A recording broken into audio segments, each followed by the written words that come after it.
సింగరేణి కాంట్రాక్టర్లకు న్యాయం చేయాలి. మందమర్రిలో డిమాండ్. మంచిర్యాల జిల్లా మందమర్రి ఏరియాలో పనిచేస్తున్న సింగరేణి కాంట్రాక్టర్లు తమ సమస్యలను పరిష్కరించి న్యాయం చేయాలని సింగరేణి యాజమాన్యాన్ని కోరారు. తాజాగా స్థానిక ప్రెస్ క్లబ్ లో నిర్వహించిన విలేకరుల సమావేశంలో కాంట్రాక్టర్లు మాట్లాడుతూ గత ఫిబ్రవరి 12న తమ సమస్యల పరిష్కారం కోసం కాంట్రాక్ట్ కార్మికులు సమ్మెకు దిగారని తెలిపారు.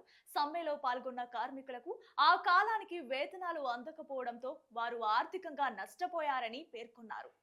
కార్మికులు విధులకు హాజరు కాకపోవడంతో కాంట్రాక్టర్లపై కూడా యాజమాన్యం కోత విధించిందని, దీంతో తాము తీవ్ర ఆర్థిక ఇబ్బందులు ఎదుర్కొంటున్నామని ఆవేదన వ్యక్తం చేశారు.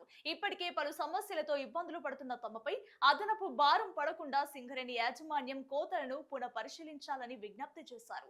సమ్మెకు పిలుపునిచ్చిన కార్మిక సంఘాల నాయకులు కూడా ఈ అంశంపై చొరవ తీసుకుని తమకు న్యాయం చేయాలని కోరారు. సమావేశంలో సింగరేణి కాంట్రాక్టర్లు తిరుపతి రెడ్డి, బాల సదానందం, శ్రీనివాస్ తదితరులు పాల్గొన్నారు. జాతీయ స్థాయిలో సమ్మె చేయడం జరిగింది. ఇక్కడ మరి సింగరేణిలో మరియు కోల్ ఇండియా లోపల బొగ్గు బావులు కూడా బంద్ చేయడం జరిగింది. వారికి మద్దతుగా సింగరేణి కాంట్రాక్ట్ కార్మికులు కూడా ఆ రోజు సమ్మెలో పాల్గొనడం జరిగింది. ప్రతిసారి సమ్మెలో పాల్గొన్నప్పుడు వాళ్ళకి మద్దతు ఇచ్చినప్పుడు మేము యూనియన్ నాయకులకు కానీ కాంట్రాక్టు కార్మికులకు కానీ మేము ప్రతిసారి తెలియజేయడం జరుగుతుంది. మీరు నో వర్క్ నో పేమెంట్ అనే సర్క్యులర్ వాళ్ళు జారీ చేసేవారు, యూనియన్ నాయకులు తీసుకొచ్చేవారు. మాకు బిల్లులో రికవరీ అయినా కూడా నెల రోజులైనా 2 నెలలైనా లాస్ట్ చివరికి 3 నెలలైనా కూడా ఆ సర్క్యులర్ తోటి మళ్ళీ రికవరీ చేసిన అమౌంట్ను వెంబడే మన బిల్లు రిలీజ్ చేసేవారు.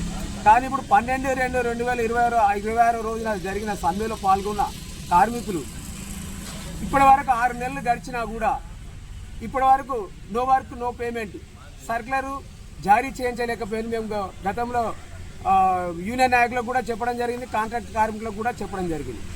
ఒక కాంట్రాక్టర్కు 16,000 రూపాయలు, దాదాపుగా 16,000 రూపాయలు రికవరీ చేయడం జరిగింది. ఇప్పుడు 6 నెలలు గడిచినా కూడా ఆ రికవరీ అమౌంట్ సింగరేణి యాజమాన్యం నుంచి మాకు రాకపోవడం మూలంగా మేము కాంట్రాక్ట్ కార్మికులను మరి అవి చెల్లించమని చెప్పడం జరిగింది. ఒక్కొక్క కార్మికుల వద్ద నుంచి 500 రూపాయలు కాంట్రాక్టర్ రావాల్సి ఉంది. ఒకవేళ ఇప్పటికైనా కూడా మేము వాళ్ళకి చెప్పడం జరిగింది, ఇప్పటికైనా కూడా no work no payment circular జారీ చేయించండి, ఆ రికవరీ ఆగిపోద్దని చెప్పడం జరిగింది. తప్ప కానీ కొంతమంది సింగరేణి కాంట్రాక్టుల ఐక్యత, సింగరేణి కాంట్రాక్టుల ఐక్యత వర్ధిల్లాలి, వర్ధిల్లాలి, వర్ధిల్లాలి,